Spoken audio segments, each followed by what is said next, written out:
داڑھی کا باقاعدہ حکم ہے یا نبی علیہ الصلوۃ والسلام کی مشابہت کی وجہ سے؟ نہیں جی، باقاعدہ حکم قرآن میں ہے. سورہ نساء کی آیت نمبر 119 ہے. شیطان نے کہا تھا وَلَا آمُرَنَّهُمْ فَلَيُغَيِّرُنَّ خَلْقَ اللَّهِ، میں لوگوں کو ابھاروں گا کہ وہ تیری بنائی ہوئی تخلیق کو بدلیں گے. اب مرد کو اللہ نے داڑھی دی، عورت کو دی ہے نہیں. تو مرد جب اپنی تخلیق بدلتا ہے تو شیطان کے راستے پہ. مسئلہ 33 ہے میرا داڑھی کے اوپر، آپ دیکھ لیں. داڑھی فرض ہے، داڑھی کو سنت کہنا چھوڑ دیں. یہ بہت بڑا دھوکہ دیا ہے لوگوں نے. یہ تو اسی طریقے سے میں کہوں کہ فجر کی نماز پڑھنا سنت ہے، سٹیٹمنٹ تو ٹھیک ہے، لیکن سر فجر کی نماز فرض ہے. فجر کے 2 فرض تو فرضیت ہے. آپ علیہ السلام بھی پڑھتے تھے، اس لیے سنت بھی ہے. رمضان کا روزہ رکھنا سنت ہے، سٹیٹمنٹ تو ٹھیک ہے، لیکن یہ تو نہیں میں کہوں گا رمضان کا روزہ رکھنا فرض ہے. سنت اس لیے کہ نبی علیہ السلام نے کیا. داڑھی مرد کے لیے رکھنا فرض ہے، اور اتنی داڑھی جس کو عرف عام میں داڑھی کہا جا سکے. مٹھی رکھیں گے، میری تو مٹھی سے بھی زیادہ ہے، میں نہیں کاٹتا. مٹھی رکھیں تو سنت موقدہ پہ عمل ہوگا. اگر آپ تھوڑی تھوڑی داڑھی رکھ لیتے، جس طرح آپ کی شیپ، جس طرح ان کی بھائی کی بڑی ہوئی ہے، ان کی بڑی ہوئی ہے، بس ٹھیک ہے، فرض ادا ہو گیا. کیونکہ ان کو کوئی یہ نہیں کہے گا عورت کا چہرہ ہے. داڑھی تو صاف نہیں ہے نا، تھوڑی سی داڑھی آ گئی کافی ہے. مٹھی رکھیں افضل ہے، سنت ہے. لیکن شیطان کی مخالفت ہو جائے گی جب آپ شیو کرنا چھوڑ دیں گے. ٹھیک ہو. ادھر مجھے حدیث یاد ہے، بخاری مسلم حدیث ہے. ان عورتوں پہ لعنت جو مردوں کی مشابہت کریں، اور مردوں پہ لعنت جو عورتوں کی مشابہت کریں. یہ مرد مشابہت کر رہے ہیں عورتوں کی، گلے میں ادھر کانوں میں بالیاں بھی ٹانگ کے، اور بڑے عجیب و غریب بریسلیٹ اور پتہ نہیں کیا کچھ پہن پون کے. ٹھیک. کیا حجام کا کام کرنا جائز ہے؟ اور اگر ناجائز ہے تو داڑھی مونڈنا اس میں آتا ہے؟ تو وہ حجام کا سارا کام تو ناجائز نہیں. جیسے بینک کی نوکری میں ہر چیز تو غلط نہیں ہے. بینک میں صرف سودی کام پہ ابھارنا ہی غلط ہے. بینک جو بل جمع کر کے کمائی لے رہا ہے، یا بینک جو ہے وہ لوگوں کے پیسے کی حفاظت کر کے جو سروسز دے رہا ہے، ان کو تو حرام کوئی نہیں کہے گا نا. آپ بینک میں اکاؤنٹ کھلائیں، آپ کے لیے جائز. جس نے اکاؤنٹ کی حفاظت کی ہے اس کی نوکری حرام. وہ ایک پورشن کے اوپر بات ہو سکتی ہے نا، یہاں پہ بھی ایک پورشن پہ بات ہو سکتی ہے. ٹھیک ہو گیا. داڑھی والا یعنی حجام جو ہے وہ داڑھی نہ مونڈے. لوگ کہتے ہیں داڑھی نہیں مونڈیں گے تو کام بند ہو جائے گا. نہیں سر، بڑا بڑا کام ہے تھوڑے سے لوے. آج کل مرد بھی فیشن کروا دے جے، کلینزنگ تے فیشن تے کام شروع کر دو. داڑھی کے لیے نہیں کرو، داڑھی کے لیے بہتے کرا دے جے. میں نے نہیں کبھی کرایا، زندگی میں نہیں کبھی کرایا. ہاں تو اس میں وہ یہ کہ داڑھی مونڈے نا. ہاں داڑھی کا خط کرنا یا چھوٹی کرنا یہ تو چونکہ حرام نہیں ہے، یہ کر سکتے ہیں. سر کے بال کریں. کچھ لوگ یہ کہتے ہیں نبی علیہ السلام ایک مٹھ کا ہے، اور کوئی کہتا ہے نہیں اتنی لمبی ہے، کوئی کہتا ہے نہیں ہے. بڑا اختلاف ہے. جی جی، یہ آپ قرآن حدیث کی روشنی میں بتا دیجیے. مولانا داڑھی کے بارے میں بھائی کا سوال یہ ہے کہ کچھ لوگ کہتے ہیں کہ مطلب ایک مٹھ ہونی چاہیے، کچھ کہتے ہیں کہ زیادہ ہونی چاہیے، اور کچھ کہتے ہیں کہ بس علامت کا پتہ چلے کہ بھی داڑھی رکھی ہوئی ہے، منڈوانے سے بچا ہوا ہو. تو شرعی حیثیت اور قرآن و سنت کی روشنی کے اندر جو بات ہے وہ بتائیں بھائی. کہہ رہے ہیں شرعن تو یہی چیز ہے کہ منڈانا بہت جرم ہے. یہ جو منڈاتے ہیں نا بالکل چٹ کر دیتے ہیں، یہ ناجائز ہے، بالکل گناہ ہے. اب اس کے بعد جب اس نے منڈانا چھوڑ دیا تو یہ تینوں راستے کھلے کہ چھوٹی رکھے پھر بھی کوئی بات نہیں. اس کو اس دور میں علامہ قرآن سید سعیدی صاحب نے تو سینکڑوں صفحے لکھے اس پر، سارے مسلکوں کی بحثیں کر کے شرح مسلم میں کہ کوئی دلیل بھی دے کہ مٹھ جو ہے اس کا واجب ہونا ہے. صحابی کو اتنی پسند تھی کہ اس سے مسئلہ نکلا ہے کہ کم نہیں ہو سکتی. منڈانا حرام ہے، بس یہ نہیں. اور جو زیادہ رکھتے ہیں ایک مشت وہ بھی ٹھیک ہے. آخر حضرت ابو ہریرہ اور ابن عمر نے اس کو پسند کیا، پسند دیا ہے، دین نہیں بن گیا یہ. اور رسول اللہ صلی اللہ علیہ وسلم کا تو ملا ہی نہیں کہ آپ کچھ کرتے تھے، اس کو یہ نہیں کرتے تھے. ایک حدیث میں آتا چھیڑ چھاڑ کرتے، دوسرے کہتے ہیں ضعیف ہے. مگر ضعیف اس لیے کبھی ہو جاتی ہے کہ صحابہ اور تابعین کا عمل اس کی تائید کرتا ہے. یہ سارے علماء مانتے ہیں کہ اگر کوئی روایت سندن ضعیف بھی ہو مگر وہ عمل ہو صحابہ کا، پتہ چل گیا کہ اگر وہ نہ ہوتی کیوں کر. اس لیے وہ جو ہے نا کاٹنے والی ترمذی کی وہ صحیح معلوم ہوتی ہے، کیونہ ابن عمر، ابو ہریرہ، حضرت عمر سب کٹاتے. تو کٹانا جائز ہے، بالکل کٹانے میں کوئی حرج نہیں. باقی کوئی زیادہ لمبی رکھتا بسم اللہ، مسئلہ نہ بنائے، نہ اس پر کوئی کسی کو تنگ کرے. جو اس کی منڈانا خدا کے لیے چھوڑ دے، مسلمان کو دلیری کریں، جو شعار ہے اسلام کا نشانی کرے. جی جی بھائی. عبداللہ بن عمر رضی اللہ عنہ یہ فرماتے ہیں داڑھی منڈوانا نہیں ہے، مونچھ کٹانا ہے، داڑھی منڈوانا نہیں ہے، نہیں کٹانا ہے؟ نہیں، وہ ساری باتیں ختم ہو گئی، کیونکہ ابن عمر ہی تو کٹاتے تھے، جنہوں نے سنایا نا کہ داڑھی بڑھاؤ وہی کٹاتے تھے. صحیح بخاری میں، ابو داؤد شریف میں وہ ایک مشترک کر کٹا دیتے. اب ان سے زیادہ کون سمجھتا تھا اس کا مطلب؟ مولانا کہہ رہے ہیں کہ اگر عبداللہ بن عمر کے الفاظ ہیں تو دوسری طرف ان کا عمل دیکھیں. انہوں نے کیا سمجھا اس کا معنی؟ یہ سمجھا کہ چھوڑے رکھو، یہ ہوتا کٹاتے کیوں پھر؟ ہم یہ پوچھتے ہیں نبی علیہ السلام کی داڑھی مبارک کتنی لمبی تھی؟ نبی علیہ السلام کی اگر کسی کے پاس ہے تو آپ پتہ کر کے اگلی نشست میں بتا دیں. کوئی دکھا دے کہ حضور کی داڑھی ایسی تھی، میں مان لوں گا. آپ کا تو ذکر ہی نہیں ملا چھیڑتے تھے یا نہیں چھیڑتے. لفظ تو صرف داڑھی بڑھاؤ اس کو پکڑے ہوئے. اب جنہوں نے یہ بتایا ہے کہ داڑھی بڑھاؤ وہ کٹاتے تھے. ہم یہ شیخ صاحب یہ بات نہیں، ہم یہی پوچھتے ہوں تو کچھ لوگ ایسے کہتے ہیں نبی علیہ السلام کی داڑھی نہیں، نبی علیہ السلام کا میرے بھائی کوئی نہیں بتا سکا. آپ بات ختم کرتے نا، اور بھی باتیں کر رہے. کوئی نہیں دکھا سکتا کہ حضور داڑھی کو نہیں چھیڑتے تھے. یہاں جو یہ لفظ نکال دے گا نا پھر غور کریں گے. اور کچھ لوگ یہ کہتے ہیں ایک صحابی نے خواب میں دیکھی ہے، پھر اس صحابی نے یہ بتایا تھا یہ داڑھی مبارک نبی علیہ السلام بہت گھنی ہے، لمبی تھی. لمبی کا کوئی ذکر نہیں. حضور کا صرف یہی ذکر ہے کہ حضور کسر لیا تھے.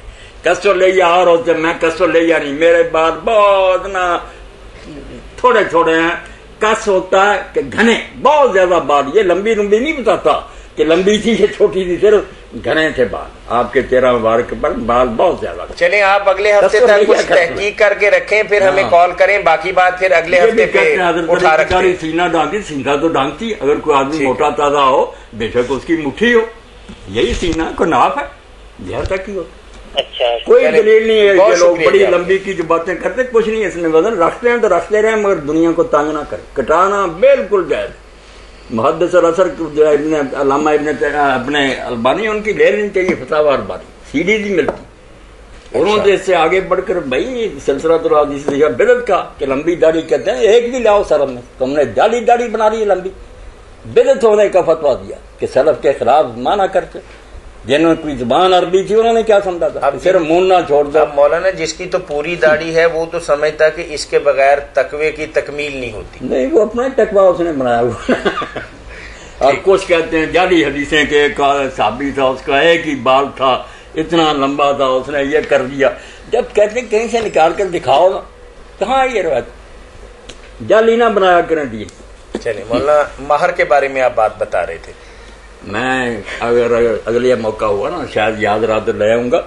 یہ اہل شام میں خود رسالہ جو اہل حدیثوں کا چھپا کہ امام احمد ابن حنبل سے پوچھا گیا کہ داڑھی کٹوانی چاہیے. انہوں نے کہا کٹوانی چاہیے. کیوں؟ انہوں نے کہا ابن عمر کٹاتے. تو انہوں نے کہا ادھر حدیث ہے آف اللہ. تو انہوں نے کہا آف اللہ بیان کون کر رہا ہے؟ اگر تو کسی اور نے سنائی اور عبداللہ نے نہیں سنی تو ہم کہہ سکتے ہیں اسے نہیں پہنچ. وہ خود عبداللہ ہی تو سنا رہا ہے. اب دو ہی صورتیں نا کہ یا عربی نہیں جانتا، تم عربی زیادہ جانتے ہو، پنجاب میں پیدا ہو، یا وہ بے دین ہے کہ حضور سے سنی اور اس پر عمل نہیں کرتا، خلاف ہے، پھر فاسق ہے وہ. پھر حدیث ہی ختم ہوگی. یہ حدیث ہی نہ رہی، بے ایمان کی حدیث لی جاتی. یہ خود انہوں نے چھاپا تھا. عربی عبارت میں نے لکھی ہے ابن قیم کی بدائل الفوائد کی. تو ایسی باتیں نہ کریں جیسے سارا صحابہ کٹاتے تھے، چاروں امام کٹاتے تھے، کسی نے یہ داڑھی نہیں رکھی لمبی. حق مہر کے بارے میں حضور کا نکال کر لکھا. میں نے ایک مجلس میں بات ایک بڈھے نے کہ حضور کی، میں نے کہا جب نکال لاؤ گے نا آنکھوں کو رہنے دو. وہ تو اختلافی ہو گیا کہ اس کا معنی کیا.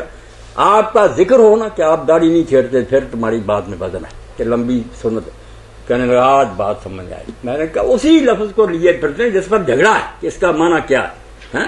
لاؤ ایسی جہاں ہے کہ حضور نہیں چھیڑتے. چھیڑنے کا تو ذکر ہے، تم اس کو کہتے ہو کمزور ہے. اس کو تو تائید مل گئی صحابہ کے عمل سے، کمزوری اس کی دور ہوگی. تمہارا کہاں ذکر ہے کہ آپ داڑھی کو نہیں چھیڑتے؟ جہاں یہ الفاظ مل گئے نا پھر بات کرنا. یہ سن لیا آج سب نے تحریک یہ پروگرام. جی صحیح. سارا عالم اسلام کوشش کرے کہ جہاں ہوگا نا حضور اپنی داڑھی کو نہیں چھیڑتے یہ لفظ لائے. ایک بھائی نے یہاں یہی سوال کیا تھا، آپ نے جواب تو دے دیا. اور دوسرا ان کا نقطہ یہ ہے کہ اگر آگے جگہ دینی چاہیے تھی نا بزرگوں جی. داڑھی کم ہونے کی صورت میں بھائی کہہ رہے ہیں کہ ہم گناہگار ہوں گے؟ نہیں، کوئی گناہگار نہیں ہو. مڈانے سے گناہگار ہوں. جو مڈاتے ہیں نا یہ گناہگار ہیں. جو مڈانا چھوڑ دیتے ہیں نا وہ انشاءاللہ جرم سے بچ جائیں گے. باقی مولوی حضرات کے پیمانے جو ہیں یہ بہت سخت ہیں، اللہ تعالیٰ معاف کرے، ایسی کوئی بات نہیں۔ امت کے بڑے بڑے دینوں قدر جو لوگ ہیں نا تابعی، ان میں سے بھی ہیں جو کہتے ہیں کہ کاٹنے کی کوئی حد نہیں ہے، کچھ ہیں جو کہتے ہیں مٹھی ہونی چاہیے، کچھ کہتے ہیں لمبی ہونی چاہیے، مگر جیسے مولانا غلام رسول سعیدی صاحب نے اللہ انہیں سلامت رکھے، شیخ الحدیث ہیں بریلوی، مسلم شریف کی شرح لکھی، بے شمار صفحے لکھے انہوں نے کہ میں نے سارے مذہب کی کتابیں دیکھی، ان کے دلائل دیکھے، علماء سے بات کی، مجھے کہیں یہ نہیں ثبوت ملا کہ مٹھی داڑھی جو ہے واجب ہے، واجب کی کوئی دلیل نہیں ملی۔ حضرت ابن عمر اور ابو ہریرہ اگر تو ان کی پسند ہے، انہوں نے کہہ دیا اس سے کم جو ہے ناجائز۔ عطا ابن ابی رباح ایسے مکے کے مفتی کہ ان کے ہوتے ہوئے کوئی حرم شریف میں فتویٰ نہیں دے سکتا۔ امام ابو حنیفہ رحمۃ اللہ علیہ کے بھی استاد ہیں، آپ فرماتے ہیں اس سے بڑا عالم میں نے کوئی نہیں دیکھا، اور حسن بصری وہ کہتے ہیں کوئی حد نہیں، بس منانی غرض استثار جو جڑ سے ختم، یہ گناہ یہ چھوڑ دینی چاہیے، بڑھنے دینی چاہیے، پھر جو ذرا بڑھا لے بہت اچھا، مگر واجب نہ کوئی کہ اور جو ہے نا کہ مونڈے کے برابر ہے بالکل ظلم کرتے، اور کئی تو ظالم ایسے ہیں جو صحابہ نے رکھی وہ بھی حرام، مٹھی بھی نہیں رکھتی، توبہ توبہ ایسے کہ جنہوں نے حدیث سنائی ہے ان کو ہی کہتے ہیں کہ وہ حدیث کے مخالف۔ یعنی بہت خوشی کی بات ہے کہ آج ہمارے شہر کی ایک ممتاز ہستی اور ان کے دوست مولانا صابر سرہندی جو ہم سے بہت ہی پیار کرتے ہیں، آج تشریف فرما ہے، بڑی خوشی۔ تو ان کے حوالے سے ایک سوال ہمارے تک پہنچا ہے کہ حدیث میں تو داڑھی کو لٹکانے کا حکم ہے، لٹکانے کا، تو اس کے بارے میں پھر آپ کیا وضاحت فرمائیں گے؟ بس وضاحت میں نے جی بالکل، کسو شوار کاف پر پیش پڑھنی، اور ادھر آف الحا، بہت سارے اس دن بھی ایک عالم آئے واف الحا پر سے، میں نے کہا یار افا یافو اور ہے، یہ ہے آفا یوفی، نکلا اسی سے ہے، مگر یہ باب فعال ہے، پڑھنے میں بھی غلطی کر جاتے ہیں نا کہ وہ حمزہ جو ہے قطع آف الحا، اس کو واو کے ساتھ میرا واف الحا کرتے تھے تو پڑھنا بھی ٹھیک تھی، کسو شوار آف الحا، وارخ الحا بھی آتا، وفر الحا بھی آتا، ٹھیک ہے، یہ ساری بات ہے، کوئی شک نہیں ان میں۔ اب بات تو یہ ہے کہ جو ہے نا منڈانا، ابن حجر رحمۃ اللہ علیہ شارح بخاری کے الدرایہ لکھی جو ہدایہ پر تقریر تھی علامہ ذیلی کی نصب الرایہ، اس کا خلاصہ 2 جلدوں میں کر دیا، اس میں جب اس پر آئے نا کہ صاحب ہدایہ لکھتے ہیں کہ مسنون یہ ہے کہ مٹھی ہو، کال لے لیں۔ السلام علیکم، ہاں کہ مسنون ہے کہ وہ قبضہ کے برابر، تو وہاں پھر لکھتے ہیں کہ حدیث پاک میں تو آتا ہے کہ اس کو اپنے حال پر چھوڑ آپ ہو لیں، دوسری طرف ہے کہ وہ کاٹتے تھے، ابن عمر اور حضرت ابو ہریرہ نے کبھی دیا کہ کاٹتے، یہی دونوں اس کے راوی، تو ابن حجر فرماتے ہیں یار اگر آف الحا کا معنی ہوتا کہ اس کو سرے سے چھیڑنا ہی نہیں، تو یہ دونوں خود راوی ایک دونوں کے علم میں نہیں حدیث، وہی جو بیان کر رہے ہیں، ان کا کٹوانا بتاتا ہے کہ آف الحا کا معنی یہ نہیں کہ بس جانے دو جانے دو، وہ مقدار کی بات بعد میں آتی۔ جی السلام علیکم، جی السلام علیکم۔ اور یہی بات امام احمد ابن حنبل رحمۃ اللہ علیہ کے حوالہ سے بدائع الفوائد میں ابن قیم نے ملی، تو ان سے پوچھا گیا کہ داڑھی کٹوانی چاہیے، انہوں نے کہا ہاں کٹوانی چاہیے، تو وہ کہنے لگے ادھر تو آتا ہے کہ چھوڑ دو، تو انہوں نے فرمایا یار جس نے یہ بیان کیا نا چھوڑو، وہی تو کٹواتے، اس لیے حضرت ابن عمر ابو ہریرہ حضرت عمر اور بہت سے تابعین کے علامہ البانی دی، کٹوانا تو ثابت ہو گیا، کیا کا یہ معنی نہیں رہا کہ اس کو جانے دو جدھر جاتا ہے، یہ تو بات ختم ہو گئی، یہ ہوتا تو صحابہ تابعین اس کے خلاف تو سمجھ، تو ابن حجر فرماتے ہیں پھر حال یہ ہوا کہ استثار جو جڑ سے ختم کر دیتے نا وہ منع، جب وہ کام چھوڑ دیا، داڑھی تو چھوڑ دی انہوں نے، اب ابن عمر کا اثر بھی اور سارا سیٹ ہو گیا، وہ بھی بات حدیث والی ہوگی، اب بات حد کی رہ گئی کہ ان صحابہ نے مٹھی بھر رکھی، بالکل ٹھیک، مگر ساتھ کوئی فرمایا نہیں کہ اس سے کم نہیں، ادھر میں نے عطا ابن ابی رباح اور بصری کا حوالہ دیا، اور علامہ ابی شارح مسلم لکھتے ہیں کہ سرب میں سے کتنے لوگ ہیں جو کہتے ہیں حد نہیں، کاٹنے کی کوئی حد نہیں، ایسا نہ ہو کہ معلوم یا پھر اتنی کاٹ دے کہ منڈی کے برابر ہی ہو جائے، پھر تو کوئی بات نہ رہی، کچھ نہ کچھ بال نیچے لٹکنے، یہ بات درست ہے۔ یہ شرح مسلم جو ہے نا علامہ سعیدی کی وہ ضرور پڑھنی چاہیے، انہوں نے پوری طرح بحث کیا کہ یہ اس کو کوئی واجب نہ کہے، اور جو چھوٹی رکھنا ان کو کوئی فاسق نہ کہے، منڈانا حرام ہے، یہ جو کہتے ہیں نا کہ داڑھی رکھنا سنت ہے، یہ سنت اس معنی میں ہے کہ یہ حکم حدیث میں حضور نے دیا، مگر حکم کی نوعیت تو سنت کی نہیں، جو فقہ میں ہے کہ ثواب ہے نہ رکھو تو گناہ کوئی نہیں، ایسی نہیں بات، بالکل حرام ہے، مشرکین کا عمل اور مجوس کا کام منڈوانے کو گناہ حرام. سارے فقہا متفق ہے کہ حلق جو ہے نا منانا. مولانا اگر اجازت دیں تو چھوٹا سا ایک سوال یہ ہے کہ جب تک ایک قبضہ کے برابر نہ ہوگی تو اس کو ارخاء کے معنی کے اندر ہم عربی میں نہیں لے جا سکتے. داڑھی تو ظاہر ہے کہ آپ کہہ رہے ہیں کہ استحصال نہیں ہے کہ سرے سے منڈوانا, وہ تو بات آپ کی درست ہے, لیکن مطلب خشخشی سی داڑھی رکھنا تو اس کو پھر نہیں, اگر تو ایسی ہے بس وہ خشخشی ہے پھر تو ٹھیک نہیں بات.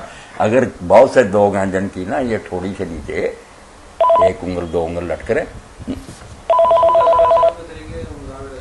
السلام علیکم. جی بات کر جی السلام علیکم. بالکل ہونی چاہیے بات, اس سے ہی بات واضح ہوتی. جی چلے مولانا اس کے بارے میں بات نہیں, انہوں نے پوچھ بھی دیا سے زبان سے, پھر بھی کوئی ممانت نہیں. اچھا چلیں کوئی بات نہیں. کئی میرے اہل حدیث ساتھی جب ان سے بات ہوتی نا کہ ابن عمر اور دوسرے کٹواتے تو کہتے ہیں رسول اللہ کا عمل کیا تھا. میں نے کہا وہ عمل دکھاؤ, وہ دکھاؤ جہاں وضاحت تک گاڑی کو نہیں چھیڑتے. آپ اور لیا کو نا. السلام علیکم. نہیں یہ یوں ہی گڑبڑ کرتے ہیں جی. آپ اور لیا تو پہلے ہی متنازع کہ اس کا مفہوم کیا. عمل حضور کا اگر کہیں آیا نا کہ آپ اپنی داڑھی کو نہیں چھیڑتے, کٹوائے دکھا دو. کئی بزرگ جو ایماندار تھے وہ مان گئے, انہوں نے کہا یار بات ہے, ہمارے پاس کون سا عمل ہے حضور کا کہ آپ نہیں چھیڑتے. حالانکہ ترمذی شریف میں روایت موجود ہے کہ رسول اللہ صلی اللہ علیہ وسلم سے علامہ البانی نے اسے ضعیف قرار دیا. نہیں ضعیف قرار دینے کیا بات, وہاں امام ترمذی لکھتے ہیں کہ امام بخاری جو کہتے تھے کہ یہ راوی جو مقارب الحدیث اس کی حدیث. السلام علیکم. مولانا صاحب سے تو بات ہو رہی تھی میرے بھائی کہ اللہ کے رسول علیہ السلام کا یہ عمل کوئی نہیں دکھا سکا کہ حضور داڑھی کو نہیں چھیڑتے. ضعیف کہتے ہیں, پھر کیا وہ ضعیف تو آپ کے پاس کوئی بھی نہیں کہ آپ اپنی داڑھی کو کوئی نہیں چھیڑتے. اگر عمل یہ کہیں لکھا دکھائیں فرض ہی کر لیا نا آپ. اور دوسری طرف یہ بھی بات ہے کہ سارے علماء امت جانتے ہیں, فقہا جانتے ہیں کہ حضور علیہ السلام کا کسی فعل پر ہمیشہ کرنا اس کو واجب نہیں کرتا. وہ آپ کا طریقہ ٹھیک ہے, مگر اگر آپ نے منع کر دیا دوسرے کو یا صحابہ کرام نے دوسرا نہیں کیا پھر ہوتا. جب ایک کام آپ نے کیا, سر مبارک پٹھے رکھے, حضرت چلیے اپنا سر مڑاتے تھے تو کوئی بات نہیں, دونوں پھر صحیح. کوئی منع کر دیا ہوتا نا پھر ہوتا کہ آپ نے یہ کام کیا اور دوسرے سے روک لیا. آپ کا طرز عمل جو ہے بے شک بہت اعلیٰ پیارا, جس کو محبوب کرے, مگر دوسرے کو آپ نے اگر منع کر دیا یا صحابہ رسول میں. السلام علیکم. پھر ہے السلام علیکم. سید محمد انور شاہ کشمیری رحمۃ اللہ علیہ یہ بات فرماتے تھے, بہت بڑے کی بات کہی کہ سب لوگ اس لیے گمراہ ہوئے ہیں کہ وہ قرآن و سنت کا مفہوم اپنی سمجھ سے کر لیتے ہیں. یہ کوئی نہیں کہتا کہ یہ ہوا میں اٹھتا آپ تک پہنچا. صحابہ نے سنا, بعد میں اتنے نیک لوگوں نے سنا, کیا مفہوم سمجھا انہوں نے. سلف کے منہج کو جب کوئی شخص چھوڑے گا نا آپ یقین جانے وہ گمراہی غامدی بن جائے گا, وہ قادیانی ہو جائے گا, پرویزی ہو جائے گا, مرتد ہو جائے گا, بالکل گمراہ ہو جائے گا. آپ یہ امام عبد الجبار غزنوی رحمۃ اللہ علیہ کہتے ہیں جب کوئی بات ہو کوئی نہ کوئی امام تو آپ کے آگے کھڑا ہونا چاہیے کہ امت میں سے کسی نیک آدمی نے یہ بات کہی, آپ ایسی بات کہیں جو کسی نے نہیں کی, اس کا مفہوم کیا نکلتا. آپ غامدی صاحب کی طرح جتنے چاہے علم و دانش کے دعوے کریں کہ میں تحقیق کر رہا ہوں, میں نہیں کسی کے پاس, مگر نتیجہ کیا کہ خدا نے ایسا دین اتار دیا جس سے کسی کے پلے کچھ نہیں پڑا. 1400 سال تک وہ ماما لا ینحل رات, خدا بوٹا جس نے ایسی کتاب اتاری جو لوگوں کی سمجھ میں نہیں آئی. اس کا رسول معاذ اللہ جو ہے نا وہ خائن ہے جس نے دین کی وضاحت نہیں. کتنا دین برباد ہو جائے گا. خدا سے ڈرنا بالکل بہت تشریح لینی چاہیے جو سلف صالحین سے آ رہی. کسی کے حوالہ تو آپ دیں کہ فلاں ایک آدمی نے یہ سمجھا, ورنہ اعتراض خدا رسول پر ہو جائے گا کہ اللہ رسول کو بات کرنی نہیں آئی کہ لوگ بیچارے کوئی سمجھ ہی نہیں سکے.